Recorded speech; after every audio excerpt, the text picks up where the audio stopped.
आज आपण कांद्याची पात बनवणार आहोत. तर कांद्याची पात बनवताना आपण भरपूर वेगवेगळ्या पद्धतीने कांद्याची पात बनवतो. कधी आपण शेंगदाणे लावून कांद्याची पात बनवतो, तर कधी आपण मुगाची डाळ घालून बनवतो, कोरड्या पद्धतीने बनवतो. अगदी वेगवेगळे कांद्याची पात बनवण्याचे प्रकार आहे. तर आज मी तुम्हाला माझ्या पद्धतीने बनवून दाखवणार आहे. तुम्हाला सर्वांना खूपच आवडेल ही भाजी. तर बघा, या ठिकाणी मी तेल ॲड केलेलं आहे. मॅक्झिमम आपल्याला या ठिकाणी 2 पळ्या तेल ॲड करून घ्यायचं आहे. तेल चांगलं कडकडीत गरम झालं की यामध्ये आपल्याला जिरे ॲड करायचे. जिरे मी या ठिकाणी थोडे जास्त प्रमाणात ॲड करते, म्हणजे चव खूप छान लागते भाजीला. 2 ते 3 लसणाच्या पाकळ्या चॉप करून ॲड केलेल्या आहे. या ठिकाणी हिरवी मिरची ॲड केलेली 2 ते 3 बारीक चॉप करून.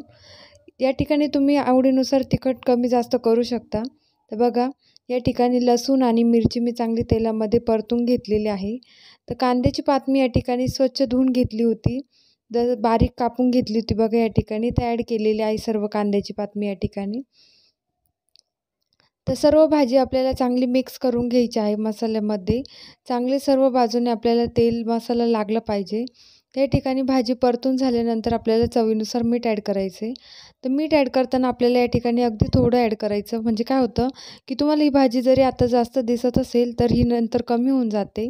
म्हणून आपल्याला मीठ या ठिकाणी थोडं कमीच ॲड करायचे.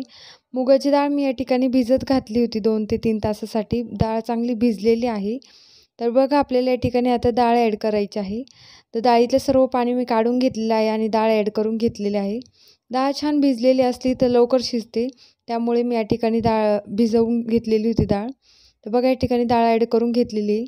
तर अर्धा वाटीला थोडं कमी पाणी ॲड करायचं आहे आपल्याला. पाणी यामुळे ॲड केलेलं आहे मी की आपली डाळ ही व्यवस्थित शिजते.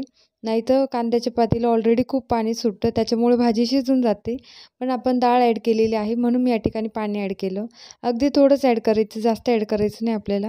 बघा, या ठिकाणी भाजीला छान उकळी फुटलेली आहे. मी या ठिकाणी झाकण ठेवलेलं आहे.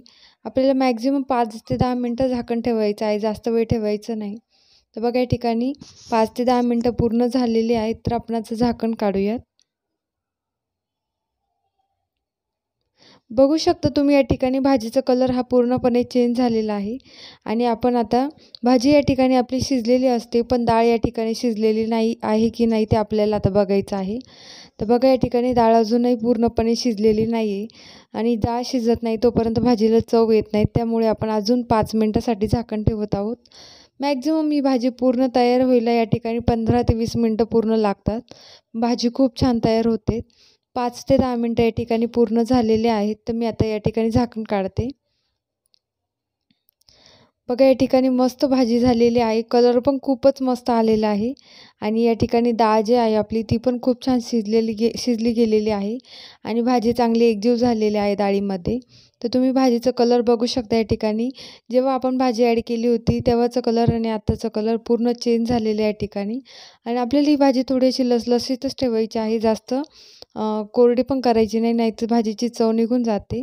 तर बघा, या ठिकाणी नॉर्मल रस्सा पण आहे या ठिकाणी. तर मी तुम्हाला आता भाजी तयार झालेली आहे तर सर्व करून दाखवते. तर या ठिकाणी थोडा रस्सा असला भाजीला तर भाजीला चव खूप छान लागते. तर सेम अशा पद्धतीने तुम्ही करा घरी नक्की.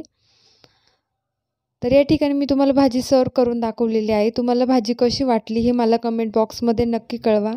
यापुढच्या मी सगळे व्हिडिओ तुम्हाला पापडाचे व्हिडिओ शेअर करणार आहे. उन्हाळी पापडाचे व्हिडिओ मी अपलोड करणार आहे, तर तुम्ही नक्की बघा. शेवटपर्यंत व्हिडिओ बघा. व्हिडिओला लाईक करा, कमेंट करायला विसरू नका. त्याचबरोबर चॅनलला सबस्क्राईब करा. तुम्ही या आधीच्या व्हिडिओला मला खूप सपोर्ट केला, या पुढच्याही व्हिडिओला सपोर्ट करत राहा. Thank you so much.